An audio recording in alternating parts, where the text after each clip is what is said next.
Imaginé par Binge Audio.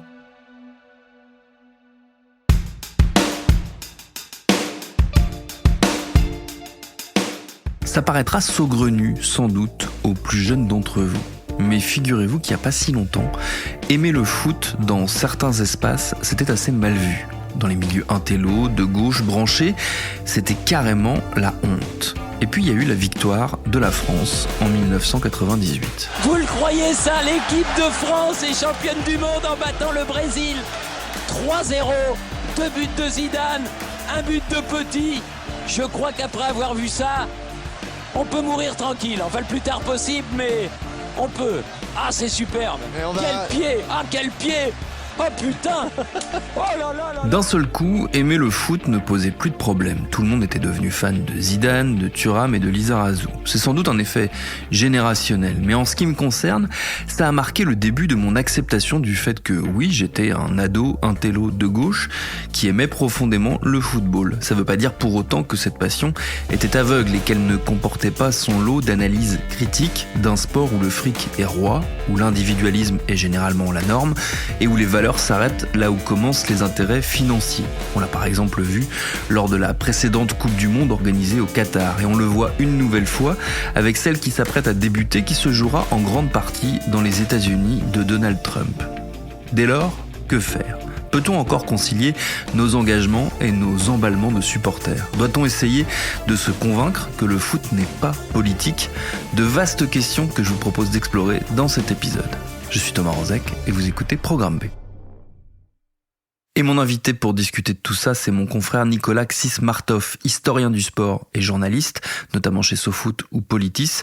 Il vient de signer un petit ouvrage réjouissant et passionnant qui s'appelle Latéral gauche, c'est paru aux éditions Libertalia, et c'est le récit des multiples visages du foot politique au travers des portraits de personnalités aussi diverses que Diego Maradona, le légendaire joueur brésilien Socrates, la footballeuse américaine Megan Rapinoe ou le moins connu mais tout aussi marquant Rino Della Negra, joueur professionnel au Red Star de Saint-Ouen, résistant très actif pendant la Seconde Guerre mondiale, membre du groupe Manoukian, celui de l'affiche rouge, et fusillé par les nazis en 1944. Le livre, il s'ouvre par une phrase qui dit tout des contradictions qui traversent beaucoup d'entre nous, et je m'inclus dedans. Aimer le foot quand on est de gauche, c'est marier le paradoxe de l'intelligence et de la mauvaise foi. J'ai demandé à Nicolas Xismartov qu'est-ce qui se cachait derrière cette affirmation. C'est une phrase que j'ai piquée à mon père, parce que je pense qu'elle résume bien, pas tant l'absolu, parce que je pense qu'il y a des tas de gens de gauche qui détestent le foot en toute confiance et cohérence idéologique. Il y a des tas de gens qui aiment le foot sans se poser vaguement de questions. J'en vois dans les prises de position politiques ou non. Mais moi, ça résumait bien ce qu'était l'approche du livre, c'est-à-dire d'essayer de disséquer ce qui fait que pour moi le foot est hyper important et quelque chose qui peut devenir extrêmement moteur, mobilisateur à gauche. Et cette conviction que le foot est hyper important, en même temps prendre du plaisir, parce que c'est une vérité, devant ce sport, comme j'ai pu récemment le faire, comme beaucoup devant certains matchs du PSG par exemple, et en même temps avoir la lucidité de se dire que c'est quand même pas toujours joyeux et que même les figures que je parcours et que j'évoque au fur et à mesure de mon livre, même ces gens-là, ces figures qu'on peut aimer dans le foot, ben, c'est pas simple non plus toujours, et il y a des zones d'ombre, il y a des problématiques qui sont les nôtres, hein, pas forcément les leurs. La figure de Diego Maradona, auquel je consacre un chapitre, est assez emblématique à mes yeux, mais il est pas seul. Mais je pense que c'est extrêmement important, et j'emploie parfois cette formulation et j'espère qu'elle est pas mal comprise. C'est: il faut combattre le patriarcat, ça n'empêche pas d'avoir une vie sexuelle et avec le partenaire de votre choix, consentant évidemment, mais de prendre du plaisir. Alors qu'on sait très bien que malgré tout, toutes nos relations sentimentales et affectives et les rapports de force dans le couple, et cetera, sont dominés par cet immense ensemble un peu fourre-tout qu'est le patriarcat. Mais voilà, c'est un peu le même principe. Bon, principe, alors la comparaison est peut-être bancale, j'espère que les gens qui écouteront ne m'en voudront pas trop. Mais voilà, c'est ça, le point de départ, il est là. Nicolas, je le disais en intro, pendant longtemps à gauche, c'était un peu la honte d'aimer le foot. On évitait de trop en parler. Et puis il y a eu 98, la victoire des Bleus à la Coupe du Monde, et là c'était plus pareil. Moi, c'était, comment dirais-je, Olivier Besancenot qui me racontait que durant les réunions de la LCR, à un moment, aller s'arrêter pour regarder le match d'équipe de France, c'était quelque chose qui était rentré difficilement en mœurs, mais qui avait fini par aboutir. Et Olivier Besançon incarne bien ça, à la fois du point de vue militant et intellectuel. Mais pour revenir à ce que tu dis, tout à fait, parce que moi, je me souviens en 1993, quand j'ai commencé mon mémoire de maîtrise qui était sur l'histoire du football corporatif à la FFGT sous le Front populaire. Donc moi, je suis à la base un historien du foot sous le Front populaire. J'étais arrivé au centre Malher, c'est haut lieu de l'histoire sociale dans l'université française, et parmi les profs qui étaient là, il y avait Antoine Pro, qui est une figure ô combien respectable, mais un vrai nabab à l'ancienne, hein, qui, quand j'ai dit: «Je voulais faire quelque chose sur le foot», il était complètement interloqué. À l'époque, il y avait que Alfred Wahl, qui on doit toujours rendre hommage ici, c'est qui est un grand historien, qui a écrit les premiers vrais ouvrages historiques forts, sur l'histoire du football, vraiment documentés avec archives. Mais bon, il y avait que ça, et je soutiens mon mémoire de maîtrise le lendemain de l'élimination de la France par, la Bulgarie. En novembre 1993, la France affronte la Bulgarie lors d'un match qualificatif pour la Coupe du Monde 1994. Les Bleus n'ont besoin que d'un petit point pour se qualifier. Ils doivent soit gagner, soit faire match nul. Et à la toute fin du match, catastrophe. Attention Kostadinov. Oh, but Oh à là 10 là secondes. là là là là là là là là. C'est la fin. C'est la mise à mort C'est la fin pour l'équipe de France. qui, hélas, n'ira pas aux États-Unis Alors là- l'été prochain. Et je me retrouve devant Antoine Pro, ce grand historien du Front populaire, de l'histoire du XXe siècle. Et il me dit: «Ça va?» Je fais: «Ben, vous plaisantez, vous êtes pas au courant?» Il me dit: «Mais vous rigolez?» Il me regarde de tout son haut, il me dit: «Mais, monsieur, vous n'y pensez pas? C'est quand même pas quelque chose comme ça qui peut vous affecter». Je crois qu'il ne captait pas, l'humeur du pays. Alors pour revenir sur ce que tu disais, heu, le football était un sport populaire, un sport, même national très vite, mais c'était regardé avec un peu de condescendance ou d'ignorance, hein, tout simplement. C'était pas le vélo qui avait bénéficié d'une aura, à travers le Tour de France, à travers des gens comme Albert Long, enfin toute cette histoire, les grands articles dans l'Humanité sur les forçats de la route, toute cette mythologie qui s'était enclenchée. Le rugby également qui avait bénéficié de grands hommes de lettres qui étaient fascinés par ce sport. Il y avait pas ce côté-là, il était pas assez identifié à la working class strictement sensu comme c'est pu être en Angleterre, ce qui est valide qu'en Angleterre, des grands écrivains, des grands intellectuels anglais, quel que soit leur courant politique, mais bon, pourquoi à gauche, avaient complètement intégré le foot dans leur vie. Mais pour la France, c'était, un sport indiscutable, le plus populaire, avec le plus de pratiquants, mais il n'avait pas le côté, il n'avait pas la reconnaissance de nos élites. J'aime pas ce terme-là parce qu'élite, c'est un peu fort, mais tu as raison, 98 survient et d'un coup, il devient le sport que tout le monde aime. Il y a eu cette espèce d'engouement qui, moi, par exemple, pour la gauche, je mets de côté le parti communiste où c'était quand même bien accepté. Georges Marchais est un immense passionné de football. Je dis pas que ça le rend plus sympathique en tant que faute de je dis juste qu'au parti communiste, le football, parce que classe ouvrière, parce que milieu populaire, et cetera, on aimait le foot, c'était normal.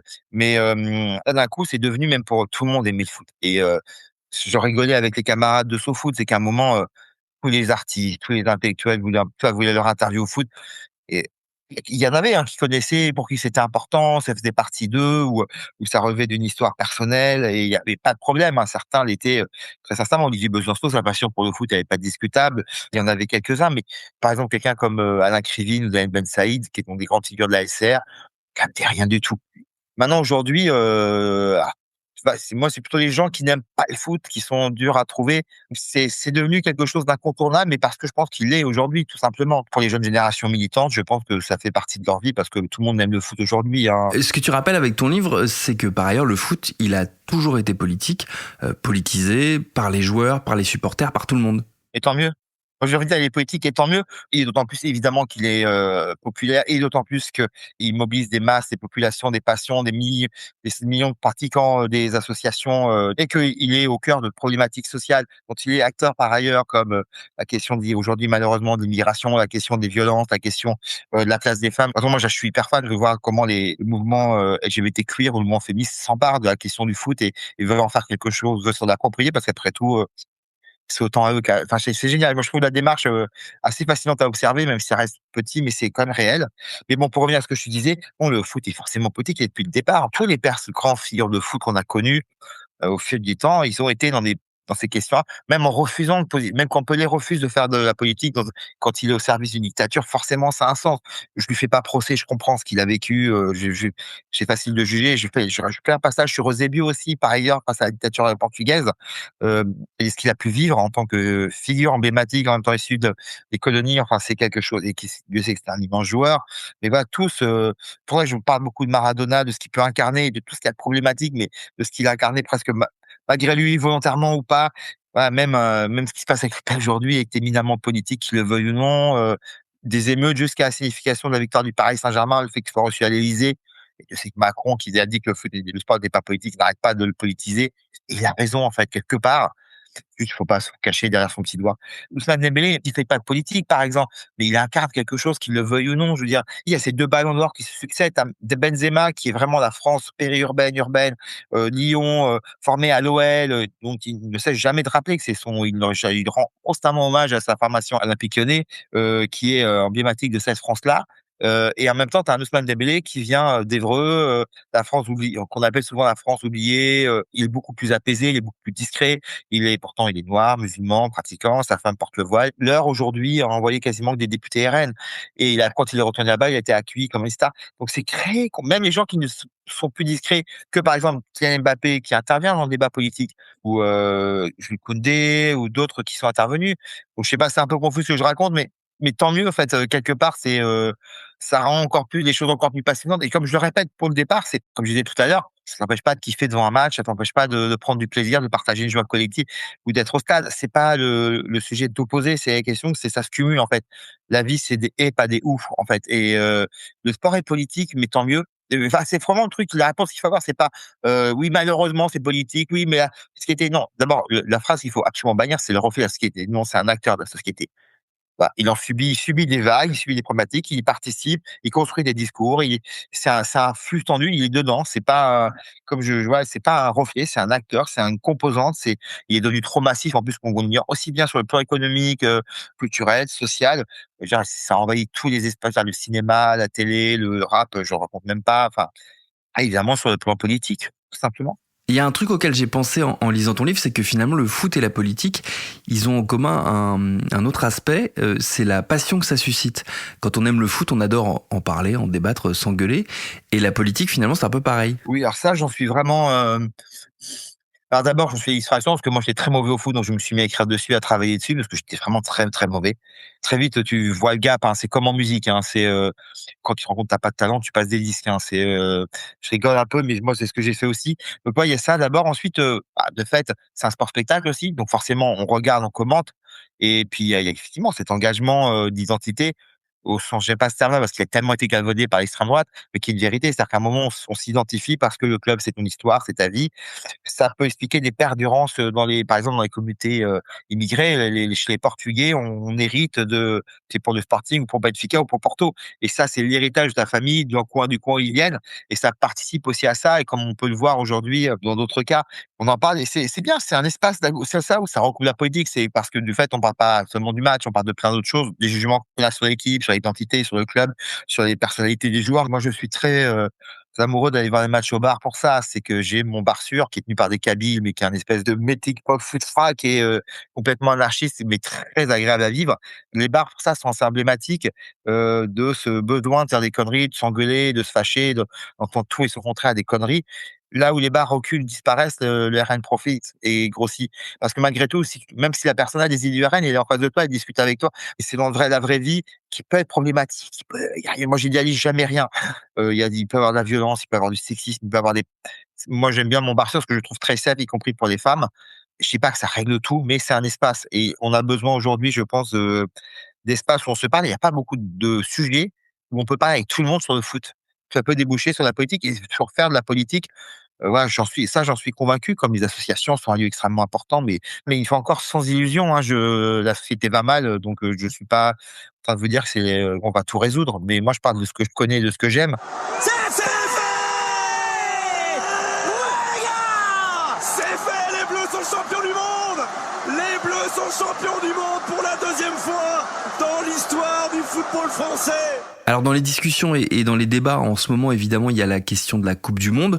On a déjà vécu ça il y a 4 ans avec la Coupe du Monde au Qatar, qui avait suscité énormément de polémiques. Certains avaient appelé au boycott. On avait d'ailleurs fait un épisode ensemble déjà dans Programme B à l'époque. Et la rebelote avec la Coupe du Monde qui se passe en grande partie aux États-Unis, c'est systématique. Ça nous rappelle aussi les gros angles morts politiques du foot. Oui, alors ça, comme je dis, c'est inévitable. Alors d'abord, La Coupe du monde en Russie avait suscité peu de débats, alors qu'il y avait vraiment matière, hein. C'est entre le régime de Poutine, le début de la guerre en Ukraine, on avait comme une annexion de la Crimée avant. Il y avait largement de quoi commencer à se poser 2-3 questions. Il y avait des JO avant, qui avaient été une boucherie, écologique. Moi, je dis juste, c'est normal parce que le monde, va pas bien et que donc tout le monde commence à se poser de plus en plus de questions tout le temps. Sur plein de sujets, l'écologie est devenue, l'environnement est devenu une problématique, même dans le déni, hein, ce qui est le cas du gouvernement de Donald Trump, mais même le déni, le preuve qu'on est dans le déni signifie qu'il y a un problème. Alors pour cette Coupe du monde, faut expliquer, comme il est sur 3 pays, le Canada, les États-Unis, le Mexique, massivement aux États-Unis. Et sauf qu'entre temps, il est arrivé Donald Trump et Donald Trump a quand même réveillé tout le monde. Moi, je suis fasciné, je le dis à tout le monde. Moi, quand je faisais les débats sur le Qatar, et Dieu sait, je disais pas qu'il fallait un boycott qui n'aurait pas lieu. La France ne pouvait pas vendre des Rafales au Qatar et boycotter la Coupe du monde, c'était pas possible. Mais là, en l'occurrence, j'étais sur un plateau, c'était au moment de la crise du Groenland, et quand on parlait de boycott, tout le monde disait non, non, mais c'était plus un sujet horrible, tabou, gauchisme. C'était genre sur la table, en fait. Et quand on disait tout ça, moi j'avais dit, il y a beaucoup de choses qui sont improbables, mais rien n'est impossible, en fait, avec Donald Trump. Donc on peut se réveiller demain avec des soldats américains à Saint-Pierre-et-Miquelon. Donc il y a cette partie-là. L'autre l'aspect de la société américaine aujourd'hui dont on se rend pas compte, c'est sa polarisation, sa violence. l'ICE qui a, par exemple, décidé qu'il serait présent autour des stades. Il y a eu des grèves, hein, dans certains stades parce que les travailleurs étaient angoissés, et ça concerne des communautés qui vont être amenées à vouloir soutenir leurs pays qui sont sur place. Je pense aux Haïtiens, je pense aux Sénégalais. Il y a un France-Sénégal le 16 juin. S'il y a des Franco-Sénégalais qui y vont, je leur conseille de ne pas oublier leur passeport français, vraiment. Et on ne sait pas comment l'AIS va se comporter parce qu'elle est quand même pas réputée pour sa délicatesse. Il y a les problématiques écologiques. L'empreinte carbone de cette Coupe du monde va être énorme. La prochaine, j'en parle même pas puisque c'est sur les 2 continents. Voilà. Bref. Juste pour préciser, la Coupe du Monde 2030, la prochaine donc, se jouera à la fois en Amérique latine, en Europe et en Afrique, puisque les matchs auront lieu d'abord en Uruguay, en Argentine et au Paraguay, puis en Espagne, au Portugal et au Maroc. Ça ne manquera pas là aussi de poser un certain nombre de questions. Et c'est pas fini parce qu'en fait, on sait pas ce que sera le monde dans 4 ans. Voilà. La Coupe du monde en 2030, donc la Coupe du monde du centenaire, elle se déroule en Amérique latine partiellement, donc on sait pas dans quel état elle sera. Entre là, les poussées populistes, etc., les questionnements de rapport avec l'Amérique. On ne sait pas dans quel état sera l'Europe et quels seront les rapports avec le Maroc, puisque c'est un des pays organisateur. L'idée est séduisante, hein, de se dire qu'on va casser ces mondes méditerranéens et l'histoire commune. C'est bon, le colonialisme a forcément tissé des liens. On ne peut pas les nier, mais comment ça va fonctionner, comment le flux des supporters va fonctionner. Enfin, puis pour prendre le cas de la Coupe du monde qui va venir, l'Iran, pour l'instant, ils sont basés au Mexique et ils ne peuvent pas rester aux États-Unis. Le soir même, il doit partir, ou on sait même pas s'ils pourront atterrir. C'est quand même hallucinant, voilà. Et c'est un des exemples. Le monde va mal, le monde est traversé de peur, d'angoisse et de tension. Et comment vous voulez que la Coupe du Monde, puisque vous avez monté à 48, il y aura pas de boycott évidemment, mais par contre, il peut se passer des choses qui vont nous amener à nous poser des questions. Je donne un cas de figure que je cite souvent.